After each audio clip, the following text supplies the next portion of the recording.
The people of Lewiston, Auburn, and surrounding towns are gathering right now for a ceremony to honor the victims of October's Lewiston mass shootings.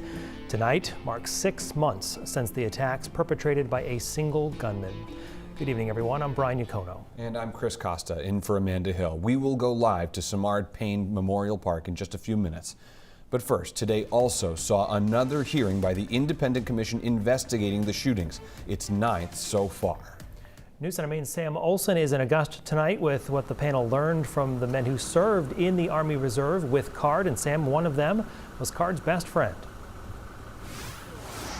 That's right, Brian. His name is Sergeant Sean Hodgson. He's the one who warned Army officials 6 weeks prior to the shootings, saying he believed Card would commit a mass shooting. He said he didn't recognize the monster his friend had become.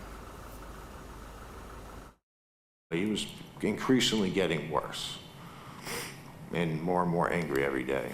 Card was becoming more and more angry, Sergeant Sean Hodgson says, with every passing day.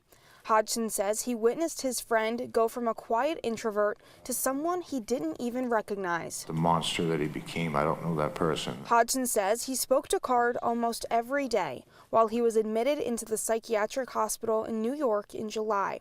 He recalls Card saying he was just going through the motions so he could be released. He told me he was pretty much playing the game. Playing the game. He's smart, he can pass all their tests. Hodgson remembers picking his friend up from the hospital, realizing the 2-week stay hadn't improved Card's mental state. After the hospitalization, did you notice any change in Robert? He was more aggravated. More? He was aggravated, more upset, very angry. Hodgson says in the days and weeks later, he was convinced Card's behavior would escalate, and it did. Hodgson says Card became violent after a night of gambling, and Card punched him in the face. I was like, hey, just so you know, I love you. I'll always be there for you. I'll never give up on you. I shut the door, and he had that blank stare on his face. Well, he wouldn't even look at me when I was talking to him.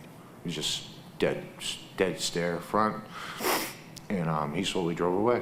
And that stare was the final indication to Hodgson that his friend was deeply troubled. Hodgson later texting Sergeant Kelvin Moat and Captain Jeremy Reamer, saying he believed Card was messed up in the head and, quote, I believe he is going to snap and do a mass shooting. And weeks later, Hodgson was speaking with a friend on the phone when that friend told him there had been a shooting in Lewiston. She says, there's an active shooter.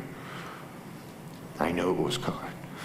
The state's director of victim services also took the stand, saying there were at least 87 people at the shootings who were not physically injured, but many are now coping with the psychological impacts and survivors' guilt. As the news media went away and most Mainers went back to their normal lives, many described feeling like the world was going along without them, and they were stuck, unable to move forward. Cookson says victim witness advocates have been under an unprecedented amount of strain as they provide support to those who were injured and people who lost loved ones on October 25th. Today it has been 6 months, but the tragedy is far from over for survivors, and so the work continues.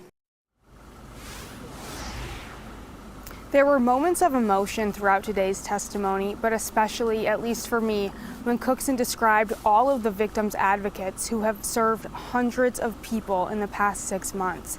Commissioners saying their work is Herculean. Commissioners will hold at least 3 more meetings between now and Memorial Day before they hope to release a full report in the summer. Brian? Sam Olson, our thanks to you.